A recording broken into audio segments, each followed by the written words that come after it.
भाइयों बहनों,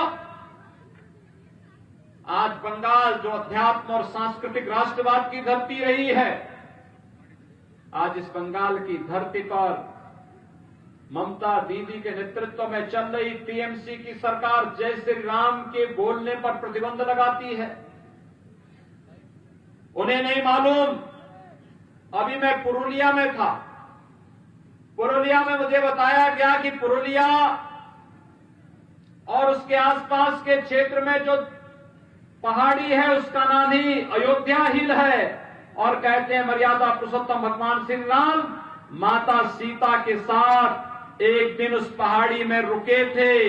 ये स्मृतियां हजारों वर्षों के बाद भी हमारे सामने है। इसका मतलब राम को हमारे जीवन से कोई अलग नहीं कर सकता है। जो भी राम से हमें अलग करने का प्रयास करेगा उसे सत्ता से वंचित होना पड़ेगा। और ममता दी ने तय कर लिया है कि अब बंगाल की जनता ने बर्दाश्त नहीं करेगी जब उन्होंने राम का विरोध करना प्रारंभ कर दिया है। वैसे वे पहले भी इस प्रकार का कार्य करती रही है। बंगाल की धरती पर दुर्गा पूजा पर प्रतिबंध लगाने का काम भी उन्होंने एक समय किया था, और उस समय कलकत्ता हाईकोर्ट को कहना पड़ा था कि जैसे उत्तर प्रदेश में दुर्गा पूजा हो सकती है तो बंगाल के अंदर क्यों नहीं हो सकती है, बंगाल के अंदर भी ये होना चाहिए। भाइयों बहनों, आज पूरा देश मोदी जी के नेतृत्व में विकास की नई ऊंचाइयों को प्राप्त कर रहा है। देश के अंदर गरीबों के कल्याण के लिए बनने वाली योजनाएं हो, किसानों के कल्याण की योजनाएं हो,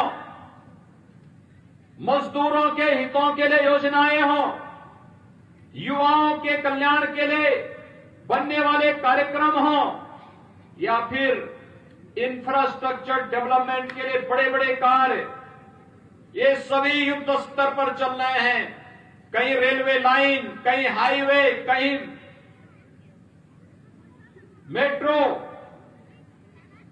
कहीं पर एम्स, कहीं आईआईएम, कहीं आईआईटी, मेडिकल कॉलेजेस की एक श्रृंखला पूरे देश के अंदर खड़ी हो रही है। और गरीबों के कल्याण के लिए कोरोना कालखंड में आपने देखा होगा, गरीब कल्याण पैकेज देकर के हर गरीब को फ्री में राशन देने का कार्य, फ्री में रसोई गैस सिलेंडर देने का कार्य अगर किसी ने किया, प्रधानमंत्री मोदी जी ने किया। यानी भारत एक नए भारत बनने की ओर अग्रसर है। लेकिन बंगाल में इन योजनाओं का लाभ बंगाल की जनता को, बंगाल में टीएमसी की सरकार नहीं देने देती है। यहां पर गरीब कल्याण के लिए जो पैकेज गरीबों के लिए घोषित होता है, टीएमसी के गुंडे उस पर कब्जा कर देते हैं। यहां पर आयुष्मान भारत की 5 लाख की स्वास्थ्य बीमा का लाभ यहां के गरीबों को नहीं मिल पाता है, क्योंकि यहां की टीएमसी की सरकार की रुचि गरीबों को अच्छी स्वास्थ्य सुविधा देने में नहीं है। यहां के गरीबों को प्रधानमंत्री आवास योजना का लाभ नहीं मिल पाता है, क्योंकि टीएमसी के गुंडे वह पैसा यहां के गरीबों के खाते में नहीं पहुंचने देते हैं। मुझे आश्चर्य होता है, आज भी जब हम लोग यहां की बात करते हैं तो मुझे आश्चर्य होता है कि यहां के प्रत्येक कार्य में आज भी यहां पर कटमनी और तोलाबाजी की बात होती है।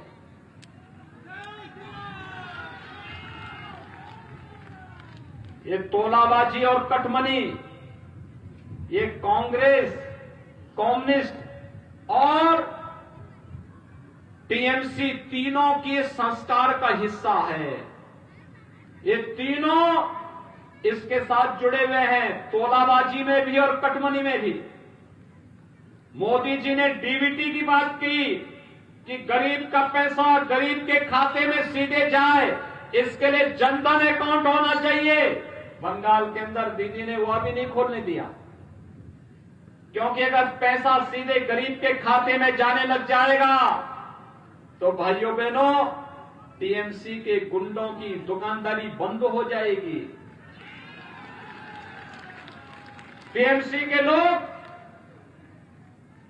जो अब तक जनता के हक को लूटते थे, वह पूरी तरीके से बेरोजगार हो जाएंगे। और इसलिए यहां की सरकार के संरक्षण में कटमनी और तोलाबाजी का खेल सरासर हो रहा है। और इसलिए भारतीय जनता पार्टी आज की आवश्यकता है बंगाल में। भाइयों बहनों, बंगाल के अंदर भारतीय जनता पार्टी इसलिए भी आवश्यक है, जहां भी भारतीय जनता पार्टी की राज्य सरकारें हैं, केंद्र और राज्य सरकार मिलकर के डबल इंजन के रूप में कार्य कर रही है।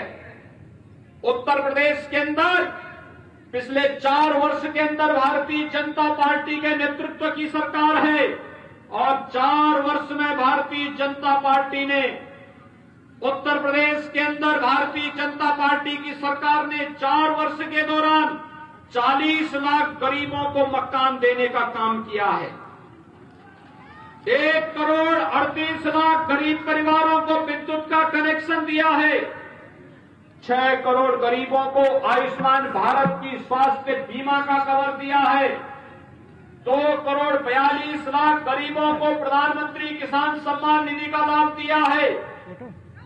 4 वर्ष में 30 नए मेडिकल कॉलेज उत्तर प्रदेश के अंदर बन रहे हैं। प्रदेश के अंदर हेल्थ इंफ्रास्ट्रक्चर को इतना मजबूत किया गया है कि आज उत्तर प्रदेश विकास के पैमाने पर दुनिया के सामने, देश के सामने एक नई मजबूती के साथ सामने आया है। यह काम बंगाल के अंदर भी हो सकता था, लेकिन न कांग्रेस ने किया, न कम्युनिस्टों ने किया और न ही टीएमसी ने किया है।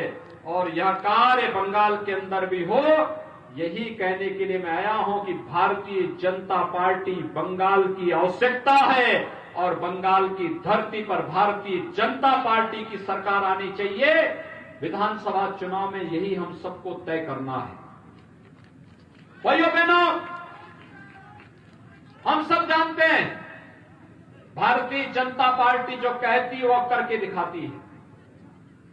याद करिए, इसी बंगाल की धरती पर जन्म लेने वाले भारतीय जनसंघ के संस्थापक अध्यक्ष डॉक्टर श्यामा प्रसाद मुखर्जी ने कहा था, एक देश में 2 प्रधान, 2 विधान और 2 निशान नहीं चलेंगे, नहीं चलेंगे, एक नारा दिया था। और इस नारे ने कितना बड़ा परिवर्तन किया था।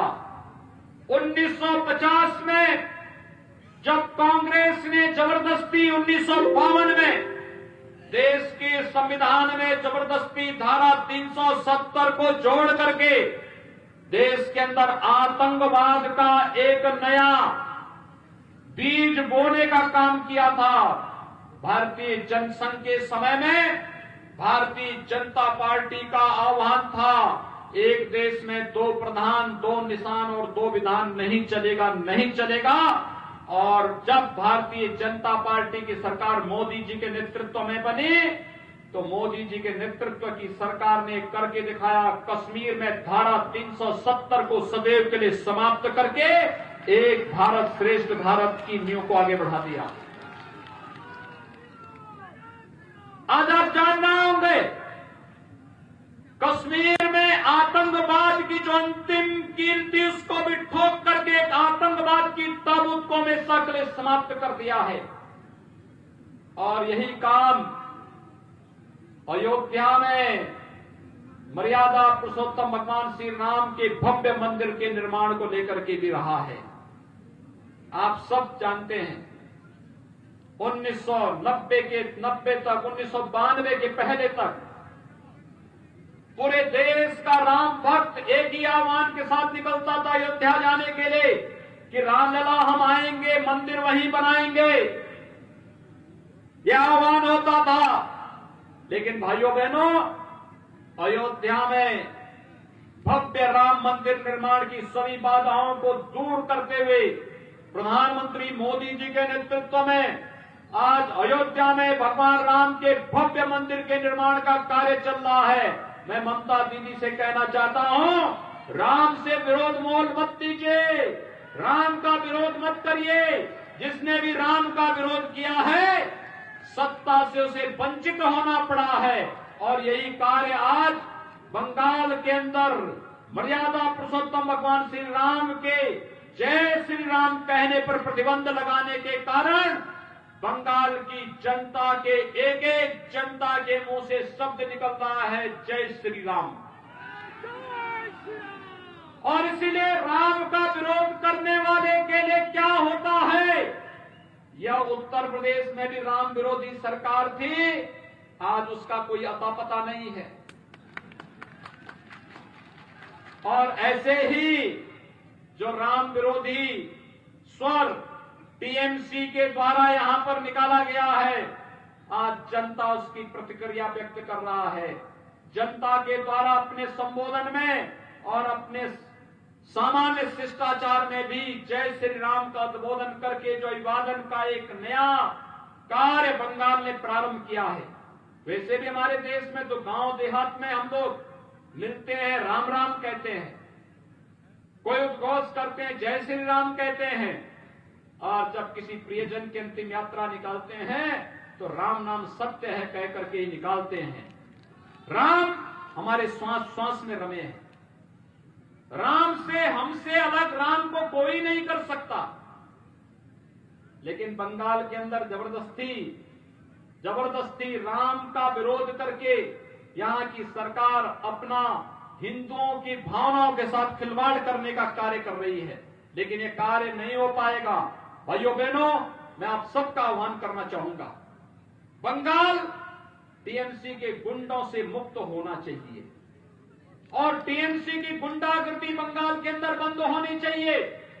बंगाल की जनता को भी रोजगार चाहिए, बंगाल की धरती को भी अच्छी स्वास्थ्य सुविधा चाहिए, बंगाल के गांव को भी शुद्ध पेयजल के लिए पानी पाइप पेयजल की स्कीम चाहिए, बंगाल के लोगों को भी अच्छी एजुकेशन चाहिए, बंगाल के लोगों को भी खाद्य सुरक्षा के अनुसार यहां के लोगों को सुविधा का लाभ चाहिए और बंगाल की बहन और बेटियों को भी सुरक्षा की गारंटी चाहिए।